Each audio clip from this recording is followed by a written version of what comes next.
When you think about a character in fiction who takes only L's, at least for me, one of the people who comes to mind is Vegeta, right off the bat. Vegeta cannot take a W, let's be 100% real.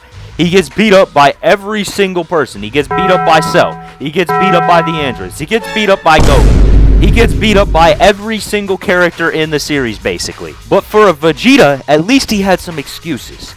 You know, he allowed Cell to become more powerful, but at least Cell was more powerful than him, and that's why he took the L. He took the L to the androids because they were more powerful than him. They were designed to be more powerful than him.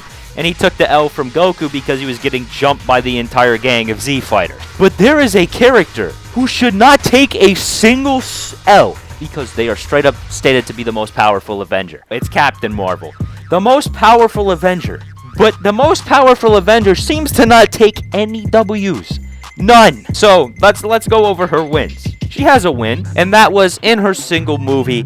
She was able to beat a man who was so scared of her that he erased all of her memories and made her work underneath him because he could not ever hope to match her power. That's her only W.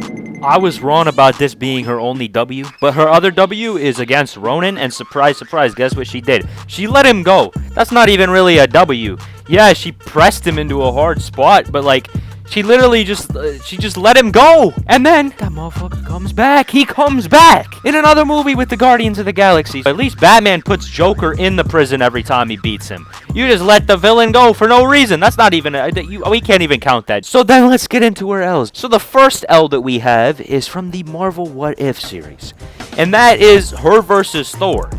So basically the fight goes down like this. Thor comes to planet Earth and is just trying to have a good time, trying to have a party. The last time he had a party, apparently he blew up Earth, I guess. So now Nick Fury is calling Captain Marvel to deal with Thor. And now Captain Marvel pulls up and tries to stop Thor from having a good party. Well, Thor is ridiculously drunk and completely messing around the entire fight. He's actually just 100% matching Captain Marvel with every hit. And Captain Marvel, after the fight, he proceeds to make some excuses, but that's not even the end of it because Thor actually beats Captain Marvel. He literally just sets Mjolnir on her and she's pinned to the ground. That's GG. There's nothing she can do. As I said, though, after the fight, she makes some ridiculous excuse like, oh, I'm gonna damage Earth if I hit a little bit too hard. No, you're hitting Thor.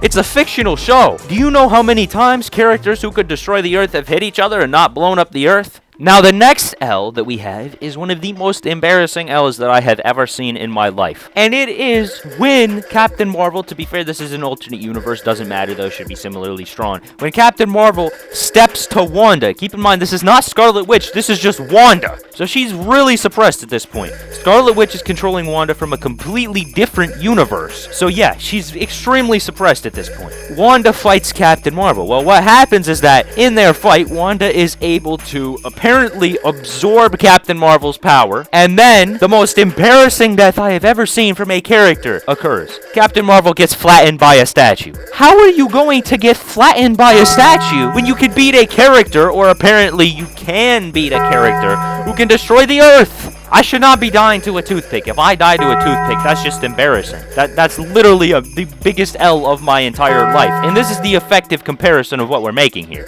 Captain Marvel is not a highly skilled fighter. She loses to everyone. Her final L is up against Thanos. Now, yeah, she starts to overpower Thanos, and you're just like, whoa, she's actually overpowering Thanos. She's overpowering the Hulk-type strength, and then Thanos just takes out the Infinity Stone and off-screens her. And she should not have allowed Thanos to do that. Let's be 100% real. She was, for some reason, holding back Thanos, and, like, Thanos just, like, casually takes out the Infinity Stone of the Infinity Gauntlet, and then she's just like, oh, wait, I'm screwed. As she's just sitting there just watching Thanos take the stone out of the gauntlet, not even trying to prevent it.